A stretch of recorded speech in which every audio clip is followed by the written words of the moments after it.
You surely know a lot of people who have sleeping issues, and the deficiency of sleep significantly increases the risk of a wide range of health issues. In many cases, people cannot sleep due to the snoring of their partner.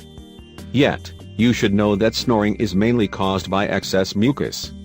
Therefore, the elimination of mucus from the airways will definitely reduce or even completely prevent snoring. A dear friend of mine told me the recipe of a miraculous remedy, which is simple and natural.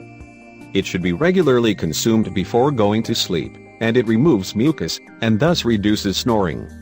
Yet, make sure you use organic fruits and vegetables, as they support health, and do not consume harmful chemicals compounds, such as pesticides. This is how to prepare the drink. Ingredients: 2 apples, 1/4 lemon, 2 carrots, 1 piece of ginger, 1/2 cup of water. Method of preparation. Its preparation is extremely easy, as all you need to do is to place all ingredients in a blender, and blend until you get a homogeneous mixture.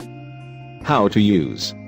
You should drink the juice several hours before going to sleep.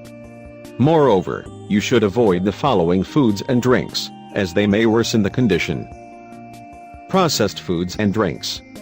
Fried foods. Foods that are hard to digest. Too much chocolate. Too much alcohol. In this way, you will quickly clear the airways from mucus and reduce snoring. You will finally be able to get a proper night's sleep and rest.